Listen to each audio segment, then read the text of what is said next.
मन्नू और चिक्की की दोस्ती एक शांतिपूर्ण खेत में, जहां सुनहरे खेत और हरे भरे पेड़ चारों ओर फैले थे, मन्नू और चिक्की रहते थे। वे सबसे अच्छे दोस्त थे, हमेशा साथ दिखाई देते, चाहे अनाज चुग रहे हों, मिट्टी में नहा रहे हों या पुराने बड़े ओक के पेड़ के नीचे बातें कर रहे हों। मन्नू निडर और गर्वीला था, हमेशा खेत की निगरानी करता, जबकि चिक्की दयालु और जिज्ञासु थी, हमेशा नई चीजें तलाशने के लिए उत्सुक रहती। एक सुबह जब सूरज ने आकाश को नारंगी और गुलाबी रंगों से सजा दिया, मन्नू ने अपने पंख फैलाए और जोर से बांग दी। पूरे खेत में उसकी आवाज गूंज उठी, लेकिन कुछ अजीब लगा। चिक्की अपनी जगह पर नहीं थी। मन्नू ने इधर उधर देखा, लेकिन वह कहीं नहीं मिली। उसका दिल तेजी से धड़कने लगा। वह कहाँ जा सकती है, उसने सोचा। उसी समय खेत के एक कोने में लूना मुस्कुरा रही थी, क्योंकि वह चिक्की को घने जंगल की ओर ले जा रही थी। आओ प्यारी चिक्की, उसने मीठे स्वर में कहा, मैं तुम्हें एक ऐसी जगह ले चलती हूँ जहाँ ढेर सारे सुनहरे अनाज मिलते हैं। वहाँ तुम्हें कभी भी खाने की चिंता नहीं करनी पड़ेगी।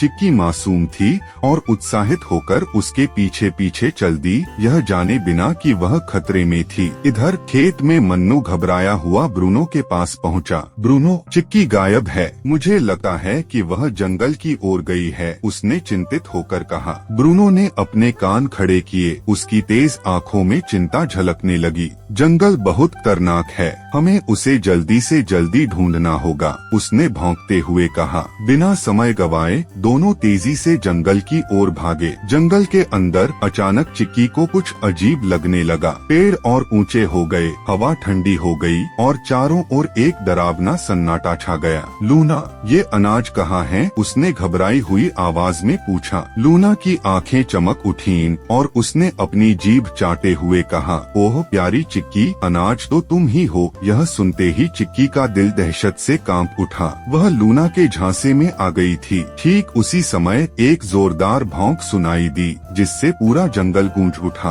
ब्रूनो ने छलांग लगाई, उसकी आंखों में गुस्सा और दांत पैने हो गए। उसके पीछे मन्नू भी उड़ता हुआ आया और लूना की पूंछ पर जोर से चोंच मारी। भागो चिक्की, मन्नू ने जोर से चिल्लाया। चिक्की घबराई हुई ब्रूनो की ओर भागी, जिसने उसे अपने मजबूत शरीर से बचा लिया। लूना समझ गई कि अब वह मुश्किल में पड़ गई है। एक आखिरी गुस्से भरी नजर डालते हुए वह जंगल में गायब हो गई। चिक्की अभी भी कांप रही थी। उसने मन्नू और ब्रूनो की ओर आंसू भरी आंखों से देखा। मुझसे बहुत बड़ी गलती हो गई, मुझे लूना पर भरोसा नहीं करना चाहिए था, उसने धीमे स्वर में कहा। मन्नू ने राहत की सांस लेते हुए अपने पंख से उसे सहारा दिया। सच्चे दोस्त हमेशा एक दूसरे का ख्याल रखते हैं, उसने मुस्कुराकर कहा। शाम के सुनहरे आसमान के नीचे जब वे खेत की ओर लौट रहे थे, चिक्की को एक बात अच्छे से समझ आ गई, सच्चे दोस्त ही असली खजाना होते हैं। और उस दिन के बाद उसने कभी भी मन्नू और ब्रूनो से दूर जाने की गलती नहीं की।